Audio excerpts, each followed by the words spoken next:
had monsters? Were they sneaky? Yeah. Do they hide? Yeah.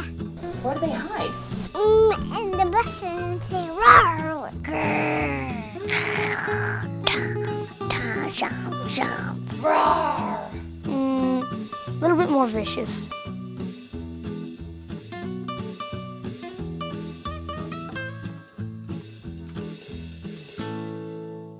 I have always loved to draw funny little creatures. I don't know why.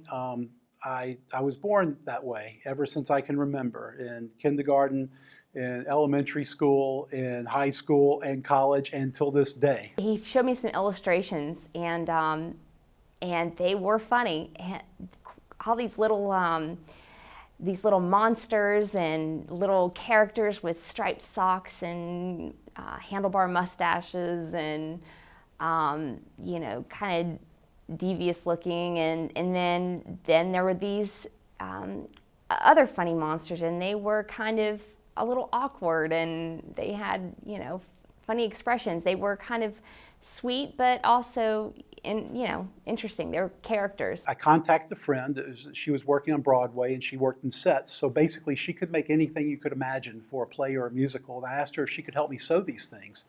And we created them. I said, okay, well, let's see them. And so he brings them out and he pulls them out of this orange bag, and he's like, okay, here they are. And I thought, wow, these things are cool.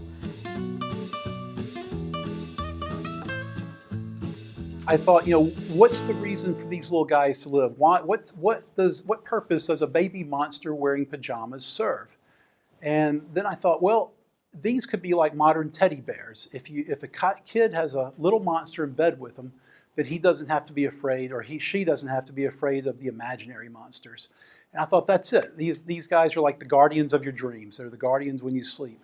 When you're asleep, they come alive, and they're watching out for you. They're like your little guard monster, so to speak. It was funny because kids would come over and they would see them if they were sitting out or something, and they would pick them up and play with them, and we walk around the house with them, and I thought, wow, they really like them. They're funny for adults, but kids like them. And the first one that I had a prototype made of was Stinky. I named him Stinky because he likes to eat cheese, and so no matter where he is, he's always going to have a piece of cheese in his pocket. And it also, helps. You can always throw it at monsters if it comes down to that. Does Mr. Stinky, does he protect you? Yeah. How? Because he wants to play with me. Is he your friend? Yeah. Go terrify the monster. He would do the same thing that they do, but not to the kids, to them, to the monsters. Back to the monsters, be like, grrr, and try to scare them off. I created some more, and I had the person sew up some more, and there was Stinky and Daisy and Nipper and Fluffy and Vincent, and they all have their own personalities. You can even see their little expressions. They're different, and like kids, they don't all smile. Some of them do, some of them don't, and they all just have something going on. I just really loved them, and I thought, other people will probably like these. We made these things for a while, and what was amazing is we sold them all over the world. People in Japan, we sold some in Japan, we sold some in Australia, we sold some in England, and we sold some in Chicago, Oregon, and here in Jacksonville, Florida as well. And we had a few stores that carried them, and there was just a lot of genuine interest and a lot of positive feedback. I wanted to make them affordable. I wanted, parents to be able to actually, buy these things and have their kids play with them, and not put them under glass because they cost so much, and make them handmade and locally. I wanted everything. We just weren't set up to crank out 500 at a time, and so we decided it's time to stop and reevaluate what we're doing and where we want to take this. So we took a couple of years off. Hank and I started doing different things, and what was funny is we would still have kids come over and ask for them, or we had a bunch of t-shirts still left, and we'd have kids ask for the t-shirts, and numerous times kids would come over and say, well, they'd see the prototypes and they'd say, well, can I have one of these?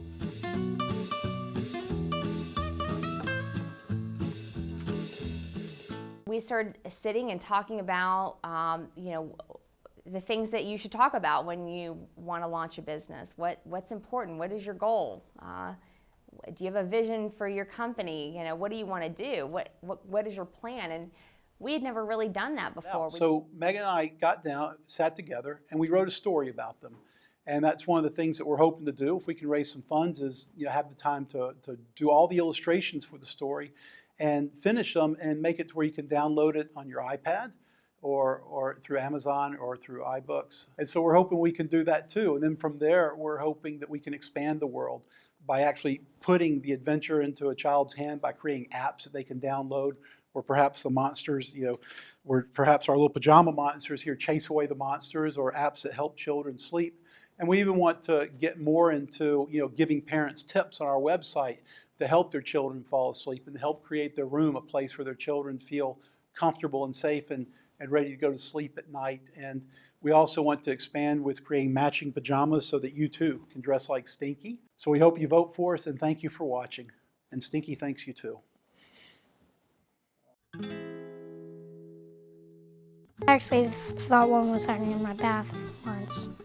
I think Daisy would just be a slug, and she'd slug around, and she'd be a slug, and she would get rid of the monsters. Some can be big, but most are small. Some have 2 heads, some have 3, some even have 5 or 10, but most of them have 1. Stinky would throw cheese at him. Rah!